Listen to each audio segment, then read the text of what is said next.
Big event. KAROL ITAUMA, lovely to see you. How are you doing?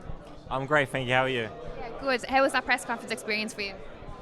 It was obviously my first one I've ever done before, so it was something new, but I felt like we adapted to it nicely, and it's something that we're going to take on, progress with it. Obviously, it's a huge card, Wembley Stadium, nearly 100,000 people. You know, there's pressure, I imagine, going into every fight, but is it different for you this time? I don't look at it like that. All I'm focusing on is, yeah, like all this stuff is great. Obviously, being in Wembley and being able to box it's a blessing. However, I'm not really looking at the external factors. The job still remains the same. Go there and perform. Go there and show the world what you're about. The only difference now is a bigger platform. So I'm blessed and grateful for this opportunity. I'm taking it with both my hands. During your press conference, Jo, the presenter, she spoke about visualization, and that was kind of one of the main line of question that she had. Is that something that you speak to your promoters, that you want to get out there? Is it something that you speak about in interviews? Like, is it important for you that your fans or people that watch your interviews know about visualization? Yeah, I feel like the simplest way to answer that question is a boat with a destination is always going to get there.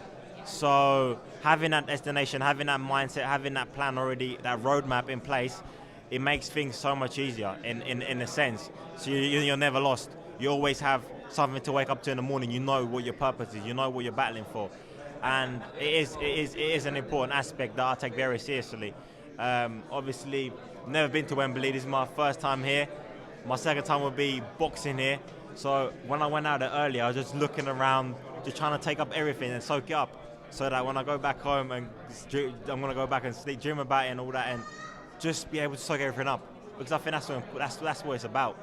Absolutely. I think that's one of the sort of like key factors of visualization. I think when, or what fascinates me about it is like when you actually do achieve these things that you've set out in your mind, and what's the feeling? Like, how does it feel like you thought it would when you were visualizing it? For you, is it kind of like a familiar feeling because you've seen this set up, you've seen, Wembley sort of, being on this big stage? Is it a familiar feeling? In terms of boxing, yes. In terms of the surroundings, no, not yet. However, I'm making sure that I'm looking around everywhere, looking out on the pitch everywhere, so that on Saturday, I'll be already there. As I'm walking out, I'm imagining my ring walk, imagining stepping into the ring, and it already been familiar. And I think that's what it's about, getting comfortable in that zone. Thank you. I won't take up too much more of your time. Thank you so much. Any final words before I let you go? No, just tune in for a great show. Thank you so much. Appreciate it. Cheers. Thanks for your time.